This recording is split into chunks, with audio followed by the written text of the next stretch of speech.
Bonjour à toutes et à tous, dans ce second épisode de la troisième saison du podcast Un verre à deux, animé par l'association Santé. Aujourd'hui, nous inversons les rôles, puisque Léo Cloarec, habituellement à ma place, va être l'invité de ce podcast pour nous parler du modèle ICI, qui est la déclinaison de l'approche RDR Alcool dans un collectif. Léo, ravi de t'interviewer aujourd'hui, comment vas-tu ? Bonjour Kevin, je vais très bien et je suis très content d'expérimenter la place de l'interviewer aujourd'hui avec toi. Alors premièrement, peux-tu te présenter ? Car tu nous as tous posé la question ici, mais tu ne l'as jamais fait. Bien sûr, alors moi je suis Léo Cloarec, je suis chargé de diffusion RDR Alcool pour l'association Santé depuis bientôt 2 ans. Et parmi mes missions, j'ai celle d'être référent pour le secteur de l'AHI, c'est-à-dire accueil, hébergement, insertion. Je suis donc l'interlocuteur privilégié des organisations du secteur de l'AHI qui souhaitent des conseils ou des prestations de formation sur la RDR Alcool. Merci, donc tu connais le concept pour l'avoir pratiqué. J'ai quelques questions à te poser pour guider la discussion et je me permettrai de te relancer ou faire préciser des points si besoin. Ok, pas de souci, c'est parti. Alors première question, quel est le contexte concernant le secteur de l'accueil, hébergement, insertion et de l'approche RDR Alcool ? Alors déjà, premièrement, on peut dire qu'il y a un réel dynamisme du secteur AHI avec un nombre important d'établissements qui intègrent progressivement l'approche réduction des risques alcool et notamment un nombre conséquent sont sortis de l'interdiction totale de consommer de l'alcool dans les services, mais c'est pas encore une pratique qui est totalement généralisée et de toute manière l'approche RDR alcool peut se décliner de façon bien plus large que la sortie de l'interdit, mais ça on y reviendra plus tard. On peut également dire qu'on est dans une période où il y a des recommandations de bonnes pratiques produites par la HAS qui concernent la réduction des risques alcool et le secteur de la HI indirectement. L'une qui encourage principalement les organisations à intégrer du changement pour mettre en place de la RDR, dont de la RDR alcool, au sein du fonctionnement même des institutions. Une deuxième recommandation qui, elle, est plus axée sur les professionnels de premier recours afin de les inciter à intégrer des pratiques de RDR dans leur quotidien. Mais tout ça, j'y reviendrai plus en détail plus tard. Donc, si je devais conclure un peu sur cette question, je dirais qu'il y a vraiment un secteur dynamique qui répond comme il le peut aux recommandations de bonnes pratiques et aux orientations de santé publique qui poussent à intégrer de plus en plus des pratiques de RDR alcool dans le fonctionnement quotidien et dans les pratiques professionnelles. Justement, peux-tu nous expliquer ce que tu entends par déclinaison de l'approche RDR Alcool dans le secteur de l'AHI ?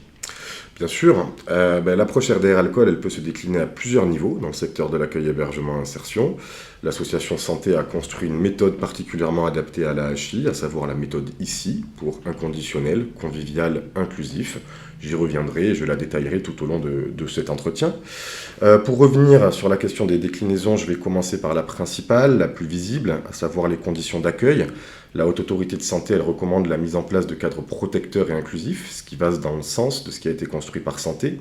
Avec le modèle ici, on préconise donc une sortie de l'interdiction de consommer, que ce soit dans les espaces individuels, comme peuvent l'être les chambres par exemple, mais aussi collectifs, comme peuvent l'être les lieux de vie, les lieux d'accueil du public, etc. On le sait, l'interdiction de consommer de l'alcool exclut les personnes qui consomment et les incite à consommer dans de moins bonnes conditions. Sortir de l'interdiction totale est donc un indispensable pour mettre en place la méthode ici. Au-delà des règles de fonctionnement, il s'agira aussi de penser aux espaces d'accueil et de consommation. Il s'agira déjà de les équiper pour permettre aux personnes de réduire les risques, à savoir proposer de l'alimentation, de l'hydratation, des espaces confortables pour se reposer et des informations qui soient adaptées au public accueilli. Et puis, ces lieux doivent être animés. Il faut faire la promotion du matériel disponible, mais surtout, dans une approche de RDR alcool, c'est très important, faire vivre la convivialité. Nous encourageons les professionnels autant que faire se peut à organiser des pratiques sociales conviviales, c'est-à-dire être avenant, disponible, faire de l'aller vers, et donner de l'importance au fait de créer un lien de confiance avec toutes les personnes rencontrées dans le cadre de leur mission. En un certain sens, l'accompagnement RDR alcool commence déjà dès la première rencontre. Lorsque c'est possible, il s'agira également de rendre les espaces collectifs chaleureux, attrayants. Par exemple, nous, à Santé, on a essayé de penser l'accueil autour d'un comptoir qui inspire la convivialité et la rencontre. Nous avons fait attention à mettre des couleurs chaudes, des plantes et une décoration adaptée à notre identité et au message que l'on souhaite véhiculer. D'ailleurs, ça me permet de faire la transition avec le second niveau de déclinaison de la RDR alcool, à savoir communiquer et parler d'alcool autrement. Si on reste sur le sujet de l'accueil collectif, il s'agira de communiquer sur l'alcool en prenant le contre-pied des stéréotypes habituels. C'est-à-dire qu'habituellement, quand on souhaite faire une campagne de communication autour de l'alcool, on va mobiliser la toxicité et la dangerosité du produit. Et parfois, les consommateurs peuvent être représentés dans des positions dégradantes ou humiliantes. Dans le modèle ici, l'idée est plutôt de bâtir une communication axée sur la promotion de la santé, qui consiste à faire la promotion des bons gestes, des bonnes pratiques, sans stigmatiser les personnes qui prennent des risques avec leur consommation. L'idée est que pour demander du soutien, on a besoin d'une certaine confiance en soi et dans les autres, et ça peut être facilité par une communication qui est non stigmatisante et qui soit positive. Mais au-delà des messages de prévention, il est possible de faire passer des messages de manière plus subtile. Par exemple, la santé, une grande partie de nos éléments de décoration font référence à l'alcool de manière abstraite, artistique, sans qu'il y ait vraiment de but précis. L'idée, c'est simplement de faire comprendre aux personnes qui rentrent dans ce lieu qu'ici on considère l'alcool autrement, sans jugement. Enfin, pour conclure sur la question de la communication autour de l'alcool, il s'agit de donner à voir les pratiques RDR alcool.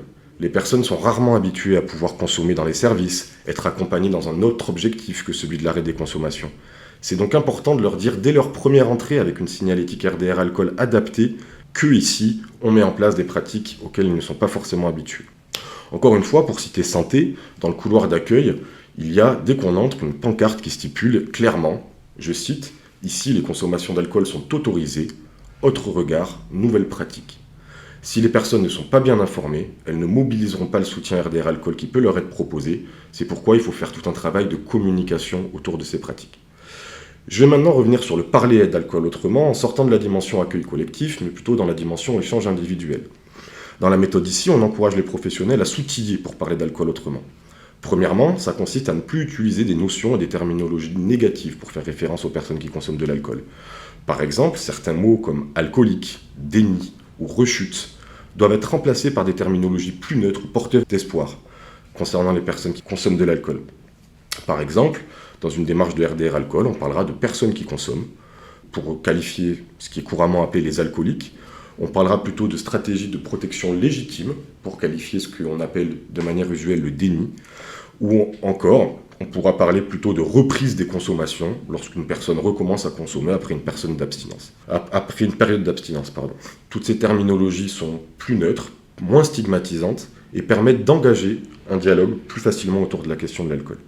Vous pouvez trouver d'ailleurs sur Solal des ressources sur ce sujet qui sont plus exhaustives que les quelques exemples que je viens de vous donner. Également, toujours dans le parler alcool, il s'agira pour les professionnels de s'approprier un argumentaire pour déconstruire les représentations liées à l'alcool et présenter l'approche RDR alcool aux personnes. Ce n'est pas toujours instinctif que présenter l'alcool comme étant une solution avant d'être un problème, de dire à la personne qu'elle ne fait pas erreur quand elle boit, ou encore qu'il est possible de reprendre la main sur ses consommations.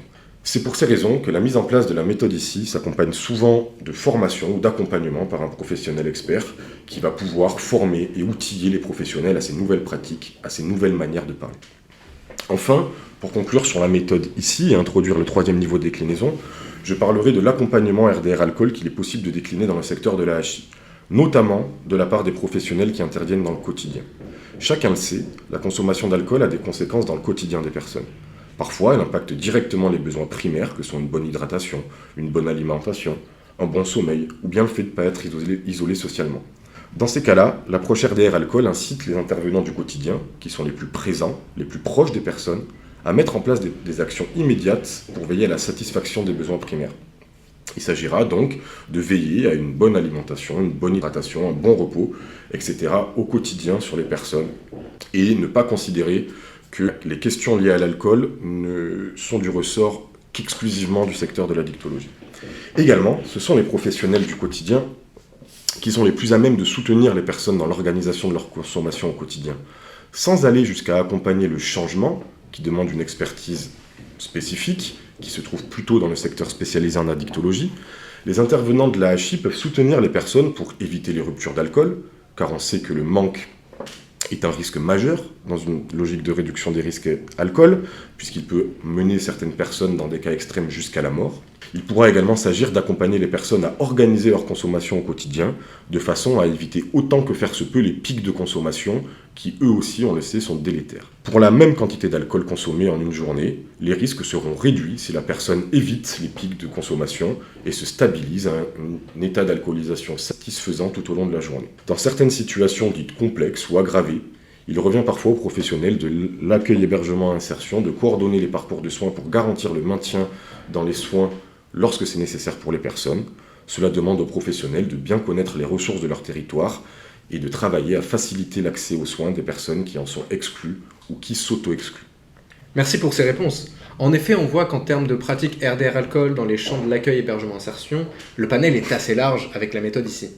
Pour un établissement qui partirait de zéro, l'intégration de toutes ces nouvelles pratiques peut être un projet conséquent. Quel conseil donnerais-tu à une personne en charge d'intégrer ces nouvelles pratiques dans un établissement ? L'intégration de pratiques RDR alcool n'est pas un processus naturel, c'est pas quelque chose qui coule de source. C'est un projet qui nécessite du temps, des moyens humains et un pilotage stratégique. Parfois, on peut être tenté de croire que prendre la décision de former une équipe suffira à intégrer un changement, à faire en sorte que les pratiques professionnelles évoluent. Mais c'est pas si simple. Nous conseillons plutôt aux organisations de prendre le temps de construire et de préparer ce changement, c'est-à-dire de construire une vision stratégique, où souhaitons-nous arriver en termes de déclinaison, et de construire également un plan d'action.